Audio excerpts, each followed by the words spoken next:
రాష్ట్రంలో కూటమి ప్రభుత్వం అధికారంలోకి వచ్చిన తర్వాత మహిళా భద్రత ప్రశ్నార్థకంగా మారింది. ఇప్పటి వరకు ఎన్ని కేసులు నమోదైనాయో, అవనివి ఎన్నున్నాయో ఒక్కసారి హోమ్ మినిస్టర్ గారు తనని తాను క్వశ్చన్ చేసుకోవాలి. జగన్మోహన్ రెడ్డి గారిని తిట్టే పని మాత్రమే పెట్టుకున్నారు ఆవిడ. ఇది చాలా బాధాకరమైనటువంటి విషయం.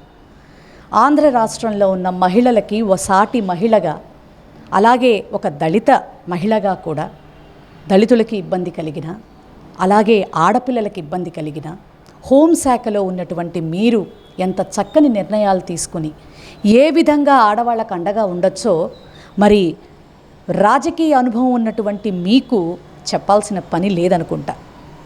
కానీ దురదృష్టకరం, ప్రతిపక్షంలో ఉండంగా మాట్లాడారు అంటే అధికారం వచ్చిన తర్వాత ఇది ఆల్రెడీ ఒకసారి నేను మీకు గుర్తు చేయటం కూడా జరిగింది. అధికారం వచ్చిన తర్వాత మిమ్మల్ని ఏదన్నా ఒక పదవిలో గౌరవించటం, ఆ గౌరవించే నేపథ్యంలో మీరు హోమ్ మినిస్టర్గా మీరు చక్కని పదవి బాధ్యతలు తీసుకున్నారమ్మా. మీరు ఆ పదవికి ఎంత అన్యాయం చేస్తున్నారో మీకన్నా అర్థమవుతా ఉందా? రాష్ట్రంలో మహిళలకి రోజు విడిచి రోజు ఒక్కొక్క సంఘటన, పోలీసు వ్యవస్థని ఏం చేస్తున్నారమ్మా మీరు? నాకు అర్థం కాదు. నిజంగా గుడ్డల మీద చేసుకొని చెప్పండి.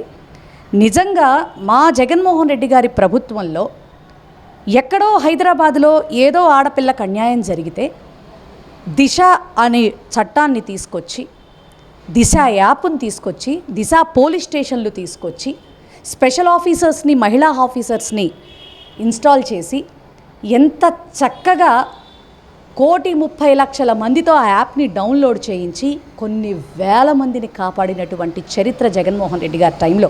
ఇవి నేను చెప్పక్కర్లేదమ్మా, మీరు ప్రస్తుతం ప్రభుత్వంలోనే ఉన్నారు కాబట్టి రిపోర్ట్స్ తెప్పించుకోండి, కావాలంటే డేటా మీకు ఇస్తారు. ఇప్పుడు మీ సంవత్సర కాలంలో ఎన్ని అన్యాయాలు, ఎన్ని అరాచకాలు, ఎన్ని అక్రమాలు జరుగుతూ ఉన్నాయో అమ్మ సిగ్గుపడాలి తల్లి. ఒక హోమ్ మినిస్టర్గా మీరు అసలు మీ పని సరిగ్గా మీరు చెయ్యడం లేదు, మహిళలకి మీరు అండగా నిలబడటం లేదు. ఇది చాలా బాధాకరమైనటువంటి విషయం.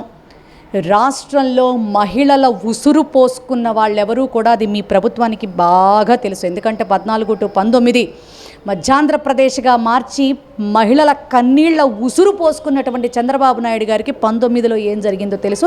ఈ రోజున వాళ్ళ ప్రాణాలకే ముప్పు కలుగుతూ సంవత్సర కాలంలోనే మహిళలకి చుక్కలు చూపిస్తున్న మీ ప్రభుత్వానికి మరి రేపు 29లో ఏ గతి పట్టబోతా ఉందో కూడా ఒకసారి మీరు మననం చేసుకోవాలి.